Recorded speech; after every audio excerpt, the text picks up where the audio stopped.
कि बचपन से ही हम लाइफ में कुछ ना कुछ बनना चाहते हैं। जैसे मैं अगर अपनी बात करूं तो मैं फौजी बनना चाहता था, लेकिन कहाँ हम लोग बिजनेस में आ गए, फिर बिजनेस कोचिंग में आ गए, है ना। तो एज अ मोटिवेशनल स्पीकर आपने कैसे अपने करियर की शुरुआत की और बचपन में आप क्या बनना चाहते थे? क्योंकि बहुत सारे युवा बचपन में कुछ चाहते हैं और बड़े होते होते उनके जो ड्रीम है या उनकी जो डेस्टिनी है उनको कहीं और ले जाती है। इस बारे में आप क्या कहना चाहेंगे? देखो अमित सर, बचपन में तो मुझे लगता है आदमी बच्चा मतलब जो भी बनना चाहता है, शायद ही कुछ लोग होते होंगे जिनके बड़े होने के बाद उनके ड्रीम पूरे, मतलब मैं कहूँगा ड्रीम भी नहीं होता वो। जी। बचपने की एक सोच होती है, प्राइम मिनिस्टर बनना है, पायलट बनना है, चाइना का प्रधानमंत्री बनना है, कुछ भी बनना है। तो रियलिटी उनको पता नहीं होती कि बनना कैसे है, क्या चीज एग्जिस्ट करती हुई नहीं पता होता। बट हाँ, जब होश संभाला तो मैं कहूँगा इंजीनियर ही बनना चाहते थे, क्योंकि एक मिडिल क्लास फैमिली में 2-3 प्रोफेशन होते हैं जिसका बड़ा क्रेज होता है। डॉक्टर बन जाओ, इंजीनियर बन जाओ, IAS बन जाओ, यही 2-3 चीजें जानते और थे। बिहार में तो खासकर कहते हैं बिहार में किसी लड़के का दिल टूटता है तो वो या तो IAS ऑफिसर बनता है या फिर इंजीनियर डॉक्टर बन जाता है। तो उनमें से एक इंजीनियर सुना हुआ था, तो क्रेज था कि इंजीनियर बनना है। और लकीली इंजीनियर बन भी गए, 9 साल तक इंजीनियर रहे। इंजीनियर बनने के पहले जो ड्रीम था वो ये था कि अब इंजीनियर मतलब बहुत बड़ी बड़ी चीजें, पैसा, गाड़ी, नेम, फेम, अमीरों वाली जिंदगी, सेलिब्रिटी स्टाइल।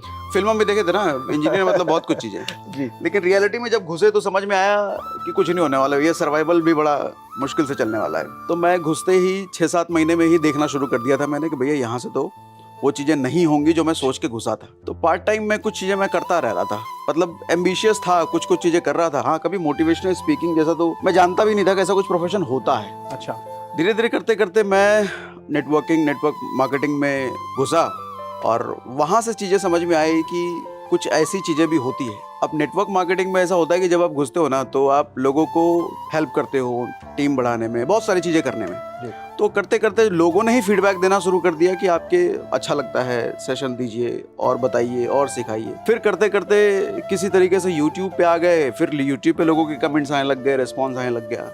तो अभी थोड़ी देर पहले जब आपसे बात हो रही थी तो आपने ही बताया कि प्रकृति आपको ऐसे बहुत सारे इवेंट्स देती है जिन इवेंट्स को आपको आइडेंटिफाई करना होता है जी। और आपको हमेशा लर्नेबल रहना है, ओपन रहना है चीज़ों को सीखने के लिए। तो ऐसे करते करते चीज़ें होती चली गई और मेरे लाइफ में टर्निंग पॉइंट आते रहेंगे, बशर्ते आप ये आइडेंटिफाई कर लें कि जो आने वाले टर्निंग पॉइंट्स हैं उसमें से आपको जाना किस ट्रैक पर है। तो ये बहुत अच्छा जवाब आपने दिया सर, क्योंकि देखो जो यूथ है ना वो कहीं ना कहीं इंस्पिरेशन तो लेता स्पीकर से, और इंस्पिरेशन देना ये भी अपने आप में एक बहुत बड़ा पुण्य का काम भी माना जाता है, क्योंकि आप किसी को इंस्पायर कर पाए और वो उस इंस्पिरेशन के माध्यम से अपनी लाइफ को कहीं ना कहीं एक राइट ट्रैक पर लेकर जाए। तो यहाँ एक क्वेश्चन है कि सर लाइफ में ना जो यूथ सक्सेस पाना चाहता है उसको सही तरीके से मार्गदर्शन नहीं मिलता है, और मार्गदर्शन ना मिलने के कारण वो डिस्ट्रैक्ट हो जाता है। तो लाइफ में एक स्टूडेंट के लिए या एक यूथ के लिए या एक बिजनेस ओनर के लिए या किसी भी एक ऐसे पर्सन के लिए जो लाइफ में सफल होना चाहता है, सफलता के क्या steps as a motivational speaker आप लोगों को देना चाहते हैं? ये जो सक्सेस के स्टेप्स बोले ना आपने अमित सर, ये सक्सेस के स्टेप्स वैसे डिफाइन करने बहुत मुश्किल हैं, लेकिन हमारे को एक चीज हमेशा ख्याल रखना चाहिए, सब कुछ हो जाएगा लाइफ में,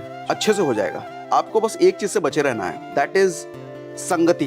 कुछ ऐसे लोगों के संगत से, ऐसे लोगों के साथ से हमेशा अपने आप को बचाइए जहां पर कुछ आगे बढ़ने की बातें नहीं होती है। आजकल जैसे यूथ में जो बातें होती है, गर्लफ्रेंड की बातें, लड़कीबाजी की बातें, आईफोन की बातें, वो सारी बातें होती हैं जिससे आपको हासिल कुछ नहीं होने वाला है। ऑलवेज आपको आइडेंटिफाई करते रहना है कि आप जिन लोगों के साथ समय बिता रहे हो वो बातें आपको कहीं पहुंचा सकती हैं क्या। अगर पहुंचा सकती हैं तो टच में रहो, रास्ता मिल जाएगा, सफलता के स्टेप समझ में आ जाएंगे। लेकिन अगर उन लोगों की संगत में हो जहां कुछ ऐसा नहीं हो रहा है, हटने की जरूरत है। फिर इसका कोई फर्क नहीं पड़ता। भाई मैं अपनी लाइफ में क्या चीज देखता रहा या समझता रहा, ऑब्जर्वेशन में लेता था कि हर व्यक्ति आपको आपकी लाइफ में ना कुछ बता जाएगा, कुछ सिखा जाएगा। ये आपके ऊपर निर्भर करता है कि उसमें से क्या चीज अडॉप्ट करते हैं और क्या चीज आप रिजेक्ट करते हैं। एग्जैक्टली। जिस चीज में आपको लगता है कि ये चीज मेरे काम आ सकती है, ये मुझे सफलता के अगले शिखर पर ले जा सकती है, उसको अडॉप्ट करना चाहिए। और जो लगे कि ये टाइम वेस्ट कर गया या ये बात खराब कर गया या ये मुझे डिस्ट्रैक्ट करना चाहता है या ये मुझे नेगेटिव पॉइंट ऑफ व्यू पर ले जाना चाहता है, तो उस बात को अवॉइड करना चाहिए। बात प्लस वो लोग इंपॉर्टेंट, वो लोग भी।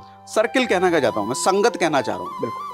मैंने अपनी लाइफ से ये सीखा है कि मैं आज जो कुछ भी हूँ, मेरे टाइम में एक फेज था जब मैं वो नहीं था जो कोई भी बनना चाहेगा।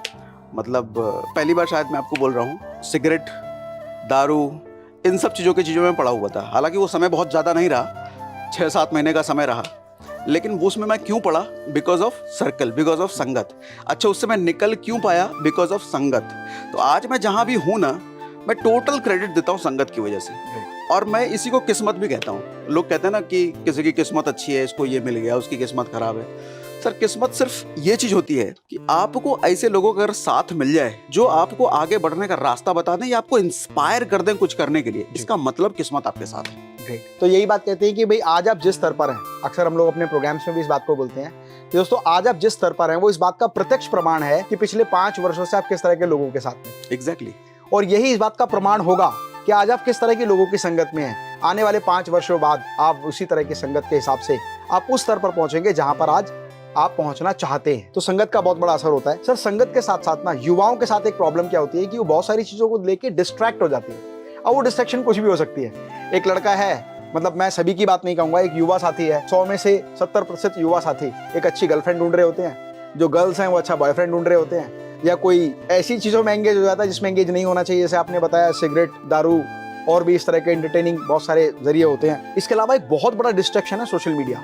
आज लोग सोशल मीडिया को ना टाइम किलिंग मशीन के रूप में इस्तेमाल कर रहे हैं और ब्रांड्स को ये बात अच्छे से पता है कि लोग वहां समय व्यर्थ कर रहे हैं तो वहीं पर अपने प्रोडक्ट को एडवर्टाइज करें। तो किस तरह से डिस्ट्रैक्शन से बचा जाए, ये एक मोटिवेशनल स्पीकर से अच्छा कोई नहीं बता सकता। तो मेरा आपसे प्रश्न है मेरे युवा साथियों के लिए कि किस तरह से डिस्ट्रैक्शन से बचा जाए, क्या स्टेप्स हमें फॉलो करने चाहिए। पहली चीज तो आपने जो बोला कि सोशल मीडिया को यूज कर रहे हैं, गलत बात है ये। सोशल मीडिया उनको यूज कर रहा है। उनको नहीं समझ आता कि सोशल मीडिया पर उनका कितना समय चला गया। 5 मिनट के लिए खोलते हैं, जरा फेसबुक चेक कर लूं, व्हाट्सएप चेक कर लूं, लेकिन 5 मिनट कब 1 घंटे में तब्दील हो जाता है। वो शुरू कहाँ से होते हैं और करते करते कहाँ पहुंच जाते हैं। तो इसका मतलब आपने तो यूज किया ही नहीं है, उसने आपको यूज किया।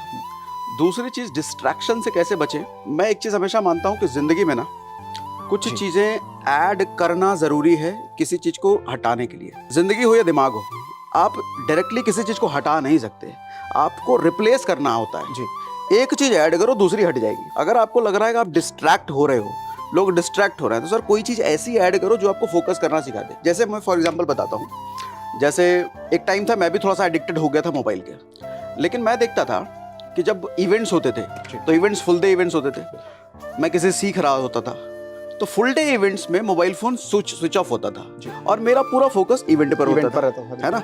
तो इसका मतलब मैं डिस्ट्रैक्टेड था फोन में, लेकिन इवेंट की वजह से मेरा फोकस इवेंट पे। इसका मतलब एक चीज मेरे को समझ में आई, अगर मेरे को कोई काम मिल जाए या उस आदमी को कोई काम मिल जाए जिसमें वो फोकस रह सके तो डिस्ट्रैक्शन अपने आप हट गया ना। सर अगर किसी को चाय की हैबिट छोड़नी है तो उसको ग्रीन टी की हैबिट पकड़नी पड़ेगी। किसी को कुछ छोड़ना है ना, जैसे किसी को बर्गर खाना छोड़ना है, पिज्जा खाना छोड़ना है, तो उसको हेल्दी खाने की आदत डालनी पड़ेगी। ऐसा मैं सोचूं कि बर्गर खाना, पिज्जा खाना, कोई एडिक्टेड है उस चीज का, छोड़ दे, नहीं हो सकता। यानी कि कोई कहे मैं बहुत नई चीजों को अडॉप्ट करना है, जैसे हम अडॉप्शन का कोई नया सेगमेंट अपने सामने लाएंगे तो जो पुराना जो नेगेटिव रिप्लेस करना रिप्लेस हो जाएगा। एक नई चीज आपको अपनी लाइफ में घुसानी पड़ेगी किसी चीज को हटाने के लिए, डायरेक्ट नहीं हट सकता।